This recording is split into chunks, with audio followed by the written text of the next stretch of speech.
The nightclubs were added to GTA Online in the After Hours update.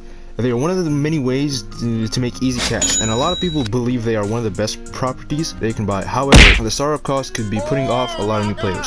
So let's just dive into it. And the nightclubs aren't just for fun. They provide plenty of missions and are definitely one of the best businesses in the game. Alright, so how do you get a nightclub? All you have to do is at least have $1 million in your bank account. If you don't, just ask for your mother to give you her credit card, and then you can buy a Megalodon shark card. So once you have the money, you can go over to the main bank foreclosures, select nightclubs, and before I continue, I just want to address this. You need to be a VIP, CEO, or MC president to take full advantage of the nightclub management missions. This involves buying those prerequisites properties, and we will dive deeper in explaining this later on. So there are 10 nightclubs in the game, and not all of them are equal. The more expensive ones are usually better, right? Well, personally, in my case, I do not have the most expensive one.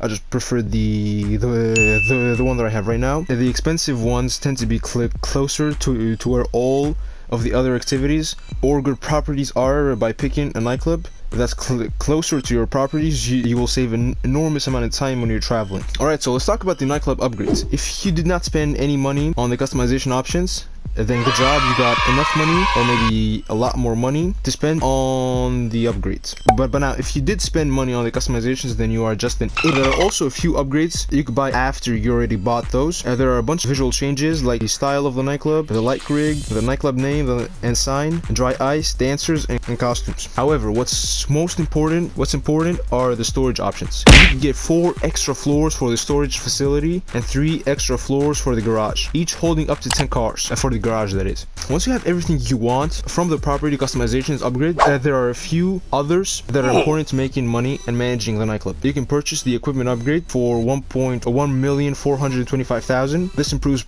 improves the productivity of the warehouse technicians and doubles the rate of production for crates. And then there's the staff upgrade, which costs $475,000. This will reduce the daily popularity loss of the nightclub. We will dive deeper also into the popularity if you do not know what that is. And lastly, we have the security upgrade, which costs $695,000. This reduces the likelihood of the nightclub being attacked. It also adds a gun locker to the office, spawns weapons throughout the office and basement, and it adds security guards to the basement levels, and cuts the frequency of raid missions events in half. And make sure to heavily prioritize upgrades over the visual changes if you are pressed for cash. So now you've bought your nightclub to your other properties and went ahead and spent the money on it, on the warehouse upgrades for more storage and customize it to your liking. Great, now you'll have to do some serious work to finish setting it up. And there's going to be a series of missions where you have to go and pick up the staff for your nightclub and drive them back to your nightclub. After that, you have to steal a bus full of music equipment and then drive it back to your property. And your nightclub popularity matters. Why, you may ask? Well, the less popular your club is, the less money you receive. That's the passive income. And now here's a chart of how much money it makes depending on your popularity, of course. Thankfully, Rockstar updated the nightclub back in Criminals Enterprise DLC and made it where every 48 minutes you can kick a troublemaker or drive a VIP to his home or to his hospital to a hospital. Now let's talk about the passive income of the nightclubs. The biggest benefit of the nightclub is that you don't have to be running the same few missions constantly to receive quick cash. All you have to do is just build up your money passively as the nightclub runs in the background. The more popular it is, the more it makes. You can make up to 50,000 every 48 minutes. That's in game. Every 48 minutes is 1 day in GTA Online, and acquire up to 250,000 in the safe. And now let's talk quickly about the Nightclub Warehouse. It consists of 7 types of goods: cargo and shipments, this is special cargo and the air freight; sporting goods, which is the bunker;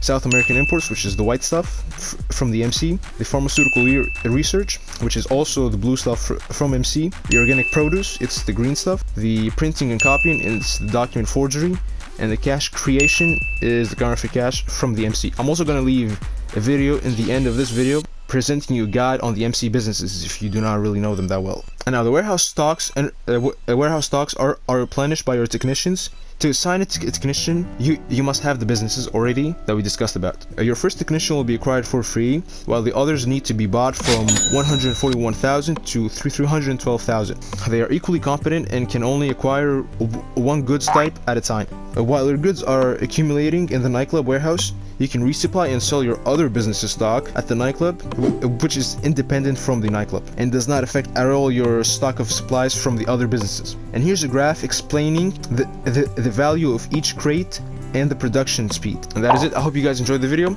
Make sure to like and subscribe. It really helps the channel a lot. And also thank you for the support that you guys have been giving me lately. It really means a lot to me. And also make sure you check out this video. It's gonna be about the MC Business's guide. And make sure you click in 1, 2, 3.